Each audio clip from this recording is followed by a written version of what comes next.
doing, boss? I'm real good, thanks. Thanks for having me. Absolutely. How are things in your part of the world? Well, it's the first snow of the year. It's, let me show you. Look at that. Oh, wow. So it's nice. As a Florida boy, I am envious for the first day, but after the second day, when you gotta start shoveling and driving in it, then you can keep it. There is that.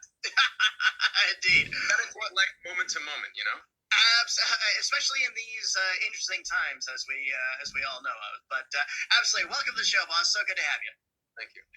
Our next guest, she is an actress and author whose credits include Battlestar Galactica, Bates Motel, and The Magicians. Today, she is joining us to discuss the role of Rule Gorm, a.k.a. Mother Superior, a.k.a. the Blue Fairy. Please welcome Keegan Connor Tracy. Hello. I don't even know where my camera is on here. Hi. Hi, how are you? Well, he's got the Christmas snow, and you have the Christmas holiday decor. I tried, you know. If you could see all the rest of this, you would just see normal disaster. But here, it looks nice. Oh, absolutely, absolutely. So, how are you doing in your part of the world? You know, we're all getting by as best we can with what we have to deal with it. And, you know, just trying to keep a smile on your face. Absolutely, absolutely. As we said before, getting by is the new doing awesome. So, Right. Yeah. So absolutely, so glad to have you here. Absolutely, welcome to our little forum. And our next guest, absolutely, our next guest is an actress whose roles include Roswell, The Hills Have Eyes, and Lost. Today, she joins us to discuss the role of Belle, aka Belle French, aka Miss Gold, and sometimes known as Lacey. Please welcome back Emily DeRaven.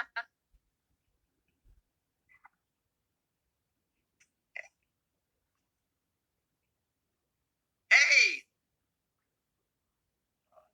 Emily, you receiving us? Hi. I think Okay. I'm breaking up. I can't hear you guys right now. But hi. Hey! Keegan. The place looks so cute. Hi, Ian. I wish you could come Hi. hot chocolate with it. Uh, Oh, that sounds good. I know. Indeed. I have Emily, friends. please go ahead. Yeah, you're still traveling our the highways and byways of the country as you were last time, correct? We are traveling the highways. We are in what's the name of the place right now? Harper's Ferry in West Virginia, which is really pretty. There's a super cool park here. It's an old town and it's beautiful. And we went there yesterday, and the kids are there with Eric again today, building fairy houses. Vera's favorite thing to do whenever she's at a park. She's like, I've got to build a fairy house. So mad. And Harper's Ferry, the site of a very important What? point of American history. Yeah, which I was trying to teach her about it yesterday, and she's like, but what were they wearing? She's all into like what people are wearing. So I'm like, so this happened, and this is where this happened. She's like, what do you think that he was wearing? I'm like, oh dear. So, Well, Emily, find pictures of what we're wearing. Emily is so glad to have you back. You see, we have a little bit of delay, and I think Keegan, you had a little bit of delay too. But don't worry, we will muscle through this. It's not a problem. We've been here before. Not a big deal. And finally, she is an actress and filmmaker whose body of work includes House, How I Met Your Mother, Batman Hush, and the award-winning film Sundogs. Today, she joins us to discuss the role of Emma Swan. Please welcome back Jennifer Morrison. Hey guys, Hey, Jen. Hey. I'm the only one who has one name. You guys had like 18 names. You had a few pseudonyms, but yeah, just as the protagonist, I guess the producer decided to just keep it simple. So I didn't even know some of those AKAs. I was like, wow, really? All right. absolutely, Jennifer, how are you doing? I'm good. Yeah, I'm trying to stay safe and healthy on a set in New York City. Nice, and we always take a moment to geek out about our love of classic film. Have you been watching anything interesting lately? Gosh, well, because I've actually been in production on Dr. Death, it's been trickier to watch stuff. But I'm trying to think what I've watched most recently. You know what I just rewatched that I've always loved, but was sort of reminded how really beautiful it is The Master, the P.T. Anderson film. Yeah, Really just beautifully shot. absolutely. I would absolutely concur. So, well, as always, Jennifer, it's a pleasure to have you here. It's a pleasure to welcome you all here. As always, we here at GalaxyCon, we look forward to the day when the world gets a little bit back to normal and we can host you on our physical stages and get you back in front of your fans. And don't worry, she'll be back. In the meantime, we have this electronic forum, and we are so glad to have you here at the GalaxyCon virtual stage. So, we have talked with Emily and Jennifer before and heard these stories. So, Ian and Keegan, for our audience, I would love to hear how Once Upon a Time began for each of you once upon a time.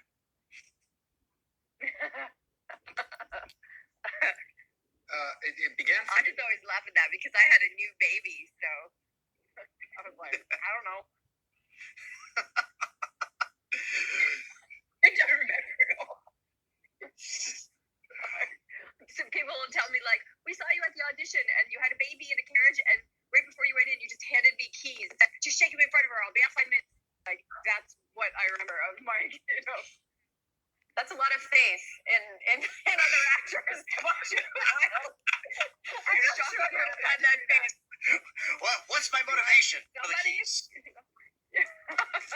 Trying to get in and out before my kid screams and disturbs everybody. So, but you got the gig. So, does this mean you wanted to bring your kid now to every audition? I bring her all the time, and I just have people shake keys in front of her. She's 10, but Yeah. Still bringing her along. Well, let me ask you this then. When you got the role, did they give you any sort of a heads up, an advancement of how deep and how inward and outward is going to go, or was it just okay? Here's your call time, and here's your first script, and was it just on a script by script basis?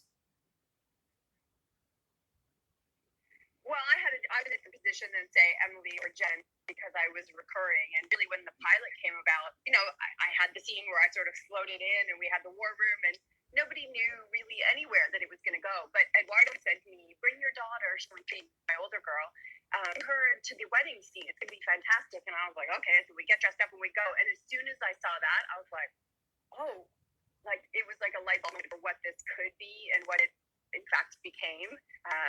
It was in that moment that it really crystallized for me. And then, of course, once we saw the pilot, we were all like, "Oh my God," and like that's how I felt about it. I know, Ian, it was your turn to talk and you didn't say it. So No worries, all good. For me, it was always a mystery. I had just gotten back from a trip from Detroit and heard that there was this show from the guys from Lost, and I went in, and the material was Bonnie and Clyde. So I figured that what was important is to see how in my case the guy could interact with the girl, that it would have some kind of Bonnie and Clyde like nature to the role, and I in some ways it did. I could see why they chose that.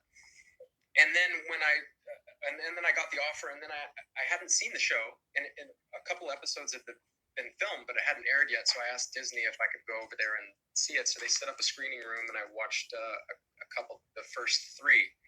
And by the third, I was hooked. I was like, yeah, this is going to be a good show. I want in on this. And then when I started filming, I still didn't know who I was going to be. It was just this guy, August Booth, who the mystery guy rolls in on a motorcycle, and I knew he had to have a fairy tale alter ego, but they held that close to the vest for quite a while. Yeah. And I remember going into Adam and Eddie's office and saying, "All right, guys, come on, like, tell me what I'm doing."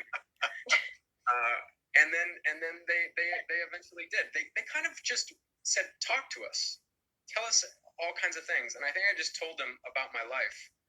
And maybe it's possible they didn't even know then what they were going to do with this role. And somehow out of that came Pinocchio. So I don't know what that means about my life that I shared with those guys, but it's something. Did you have any working theories on your own about what the character's fairy tale counterpart could be? As most people know, the show is filmed in Vancouver, and there's such and I guess the way it coincided with my life at the time, and still, and that place, that how I was thinking like along the lines of shamans, and because he had that typewriter, and I was trying to figure out with the few clues I had, what were they, and spiritual type things, things. I don't know. I don't know if I had a real clear fairy tale character that I thought it could be, but I was definitely influenced by the place, the woods, the ocean there, the everything that is up there, and all the people around there. So I knew it would be. I figured it would be something magical. Yeah. Yeah, it certainly was. And both of your characters, of course, required some special effects work. What were those experiences like? Really simple. You know, the like a sequence with Jen out in the woods. She sees that it's really more on the other person. Yeah. That I say, look, you got to believe me. My leg is turned into wood. And then I just pull up I go like this, and I go, you see, look at this. I can't even looks at it, the skin, and goes, what? What are you talking about? There's nothing. And then, in post, they put in the wood that I see and skin that she sees. So much of the visual effects are in post-production. And the tricky scenes for me were always the one where they just hang this giant blue or green tarp behind us and say, you're in a castle right now, and you're having tea with servants all around, or whatever. There was one particular scene that was kind of like that. That was a real tough suspension of disbelief, because there was absolutely nothing to work with. And I know some people, when they're working with Keegan, had the end of a string was a tennis ball that they're talking. Yeah, tennis ball. Yeah. For the fairy. That's I spent like 4 seasons talking to water bottles. Yeah. So Keegan, of course, green screen awards, I think. I agree. That's a good idea. Yeah. It's hard. Yeah, I think so. We take it for granted, I think, in all these giant movies, dinosaurs and creatures, and these are just actors standing with nothing but their imagination and making you feel that they see those things that do not exist in those frames. It's a tremendous skill set, and I'm not saying that about me. I'm talking about anybody that's ever worked on green screen. I think would be shaking their head like this right now and saying, "Yeah, it's much harder than having eyeballs in front of you." Absolutely. Let me ask you this much: how much of the costume was the costume, and how much was added in afterwards? Who are you asking? Yeah, it's for you, Keegan. I thought you meant how much of it was the costume and how much of it was. Oh no! Because it was a lovely costume, but maybe the wings were added in post. Well, by the time I had a new baby and I was nursing, and then they would put the corset, and then they would hang me. So everything ended up around here. So not that that's the direction you were going, but I've been asked that so many times. Raphael always tells the story that was like one of the big notes that came from the pilot was, can you do something to kind of pull gear that back a little? But by the time you hang me up, there you go. And then the next pilot, I'm hanging like 40 feet in the air, and it's the middle of the night, and I thought I'd be home by then, and I'm leaking through this very expensive fancy corset, and I'm trying to pay attention. I'm like, excuse me, hello, and then so they had to send a teamster to my house to pick up a breast pump at 3 o'clock in the morning, drive it back. Here I am in this crazy costume. It was nutty. It's gotta be a union guy. And there's all you need to know for me. Okay, I'm going to be quiet now. No, absolutely fine. Well, thank you very much for sharing these recollections with us. Our producers let us know we have questions from our audience, which will now include everybody. So I'll ask Janelle to roll our first one, and when Emily comes back, we'll set her up for it. And Sarah wants to know, what was everyone's favorite scene to film? Oh, goodness. I feel like I change my mind about this every time I answer it because I think of something new. But I feel like sort of also in the spirit of the company that we're in today, Ian and I had some really lovely scenes when he first joined the show. We didn't always, when you would come back around, it wasn't always our stuff. But when we first started, I felt like we had some really nice scenes where I got a chance for the first time to go from having, throwing magic around with my hands or whatever to like having a scene one-on-one with someone where there was like human stakes. It felt like, I feel like I really always enjoyed the storyline between our characters. It was really nice. Okay. Yeah, me too. And remember that scene where we went out to a big tree? And Which one? That was my entire time. I was like, that's my time. That's my favorite scene too. The scene in the forest. Mine too. Okay, to be specific. Was it the one though when I was really sick? Am I remembering that right? I remember there was like a sequence that we had. It was like a really important scene. I was crying and I also had like a terrible cold and I had bronchitis and I was like sipping hot tea in between every take to not cough on you. I mean, this all sounds way worse now that we're in COVID, but at the time we were all like, yeah, cough on me, who cares? COVID. Oh, what innocent time it was. Am I thinking of the right? It was just a really nice location. It was at a very big tree and next to a wishing well. Yes. Remember that? Yeah, I do. And some of the locations that we'd get to go to, the place, because stage work is stage work. Stage work is fabricated and there's nothing, and it's great. It's necessary. But sometimes to be out in a place that is a really special spot in the world and then have the content and then also have a well-written scene and a great partner to play off of, it just all gels beautifully. And that was a fun scene to do. I really enjoyed that. Yeah. But I don't remember that you were sick during that. And you just handle yourself well. So I don't remember one time where I'm like, oh my gosh, she's so wiped out or tired or sick or uncool or any version of that. I worked really hard not to cough on you. That's all I'm saying. Absolutely. Keegan, how about you? Team player. Yeah. As you're talking about this, I just remember I was so glad when I got to be in scenes with people again, because there was a huge long space where I wasn't. I was always just by myself, hanging in the green screen. And then they made me the skirt. I got something new to wear for the first time in like 6 seasons. I was so excited about it. And I got to be like standing beside Ginny in the forest. I was like, it's like during a real scene. It was just so nice to feel like kind of more part of the world, I know it was a necessary evil with the Blue Fairy and just the nature of that character and the whole green screen work. So I just really was so happy when I got to be in scenes with the other people. This is the little things that you take for granted. As I'm saying that out loud, I'm like, that's the weirdest thing to say, but No, it makes sense. I mean, so much of why we all get into this is because we love community and you love the energy of the give and take between performers and what that brings to life. And it's really hard to be in a vacuum like that. And when you return to that sense of community, it's really beautiful. Absolutely. Emily, what was your favorite scene to film? We're on the edge of our seats. Yes. Yeah, like you, Jen. It's always fun. Can you hear me okay? Yeah. Can you guys hear me? Yes. Yeah. Okay. I still Skin Deep is still probably my favorite episode. But what you were saying about beautiful locations really got me thinking about, and I don't remember the name of it. Was The Bear and the Bow? I think it was called. The episode, it was Belle and Merida episode. That was just beautiful, the locations. I don't remember where it was. I know they shot like Percy Jackson out there, and it was these beautiful mountains and this massive lake.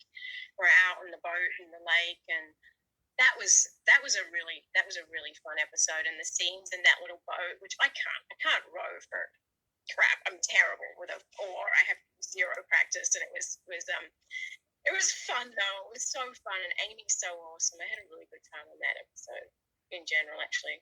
And we had that bear that I think we were talking about this the last one of the we did the Rob Duncan, our awesome first AD, had this bear thing up on a picture of a bear on it's popsicle stick or whatever. No, that was a good episode. It was really fun. And I think I had just told everyone at work that I was pregnant with Vera.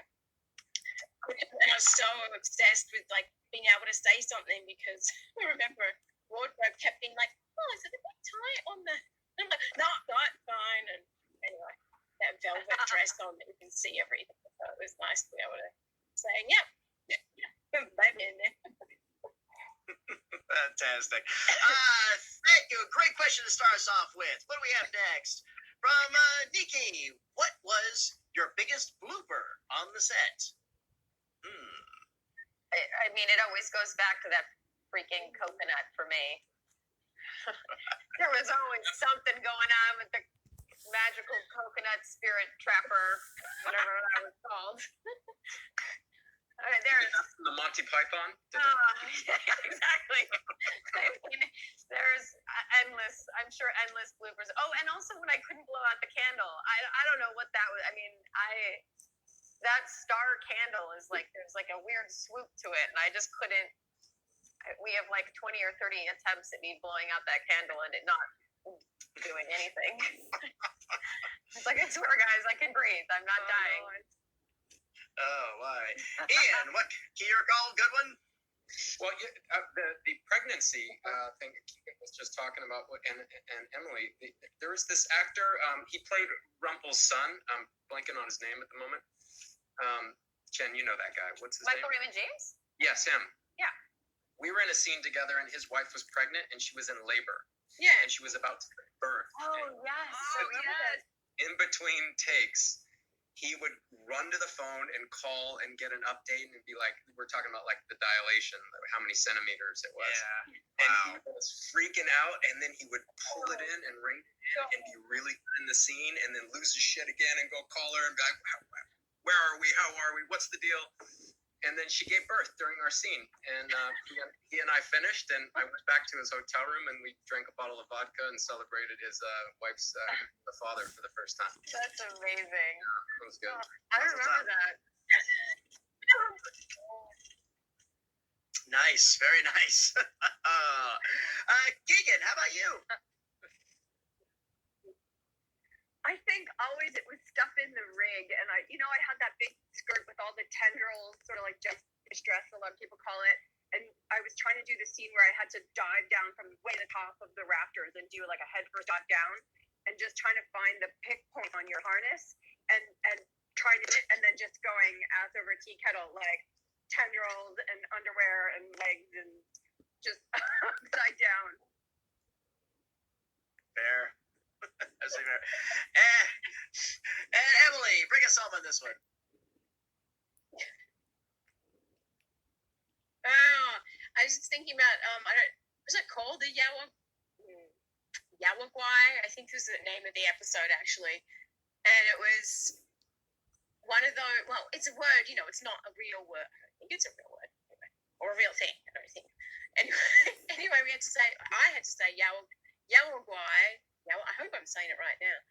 Yawagwai quite a few times, and especially in the first scene. I think there was quite a lot of dialogue in that scene in general the first time I had to say it, and I think I had to stop so many times. Wait, It's is that so a thing? annoying What for is that? everyone when you're like, 2 pages into this long ass thing.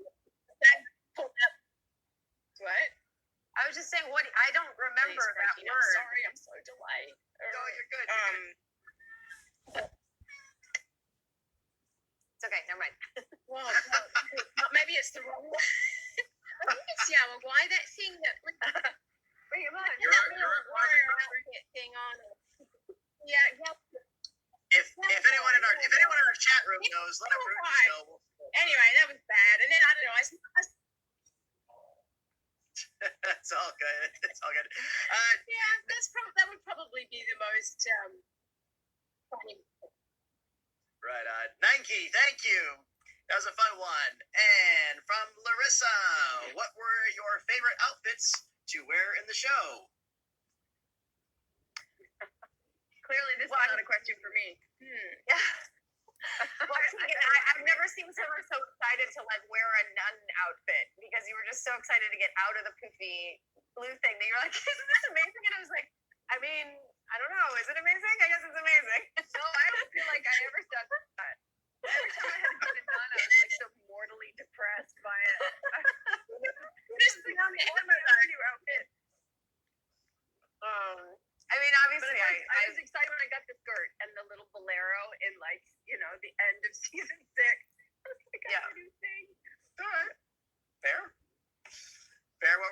Jennifer? Oh no, I was just gonna say. I mean, obviously, I loved Emma's like her hero look, but it was always really fun when I got to wear some of the dresses and things, because it was like everyone else was always in these handmade gowns and all this really amazing stuff, and I'd always be like, yeah, I'm in a leather jacket and jeans. And so sometimes that's great because it's super practical, and then sometimes it's just like fun. You know, the little girl in me enjoyed getting to dress up from time to time. Fair. How about you, Ian? Well, anything Eduardo Castro, the costume designer, would put together is usually really good. I mean, that guy's got some skill. I can't think of anything I didn't like, so they were kind of all my favorites. But I like the go-to outfit for August, the black leather jacket and the jeans and the black boots. I can get down with that. Fair. And Emily, any particular outfits you liked wearing? Yeah, it was good. I was lucky. They had a lot of fun with Belle's storybook look. They'd always be just trying to find cute little modern pieces and super high-ass heels, because I was, back when I was young, fine walking in like 6-inch heels in the forest. I don't do that anymore. I mean, my favorite still her big gold wedding bell dress, and the other gold one. They're just so pretty and so classic. And I mean, Ian, yeah, everything Eduardo did was so particular and so well thought out, and the fabrics he used, and just his embellishments and everything. We were real. I mean, the outfit, it wouldn't have been the same without him. So I love you, Eduardo, and yeah, I had a lot of fun with her storybook stuff though too. A lot of cute people. I'll say one last thing about the costuming. Yeah. That black leather jacket that I wore so often in the piece. That's something how I would dress, and I do have a nice black leather jacket, and it's kind of similar. And for years, it kind of just sat in my closet because I wouldn't wear it out very much. I'd be like, people are gonna think I'm walking around dressed as August. Cosplay. Yeah. He kind of like that. August kind of killed that look for me for a while. I couldn't do it. I think now I'm gonna start I rocking. felt like that when I dressed up Yeah. to go to the grocery store. I'm like, people are gonna think. When you dress, yeah, right. Larissa, thank you. Great question. Yeah, And Randy wants to know, if you could keep one prop or outfit from the show, what would it be? A motorcycle.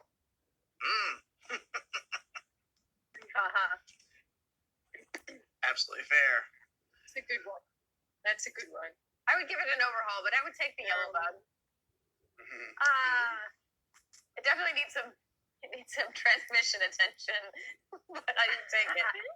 You know, those cars are so ultra popular in Baja California, and they're everywhere in Baja California. And I found out it's because they're super easy to fix. So if you run into problems, they have these long stretches of highways there where there's no support for anything. So you have to kind of be able to fix your own car. So bugs are the ultimate car for that, because you can just get out and basically fix it yourself instead of being stranded 150 miles from the nearest service station. Wow. There you go, Yeah. Jen. I need a bug lesson.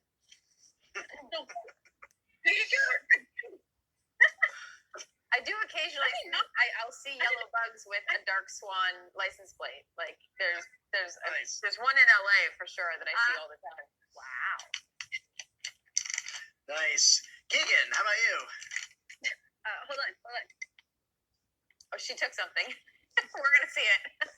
Is the lady with the pink Corvette still driving around LA? I don't know. Whoa! I may have been. I was gifted. It fell off the back of the truck. There, it's fun and everything. I think there was like 20 of them, so it's fine. You definitely deserve that. Absolutely. You earned that. You earned that with all your hours in those harnesses. There'd be days where you had scenes ahead of me, and I'd be like, "How are we doing?" They're like, "She's still hanging from the sky." I was like, "Oh no, poor girl." Just all by myself up there. Like, still hanging? Like, still hanging up there. And it really is a beautiful prop. I mean, it's it's a really elegant design. I've seen a lot of cosplayers. They've taken a really good time to try to replicate it and all that. So yeah, very well done. So, and Emily, what would you snag?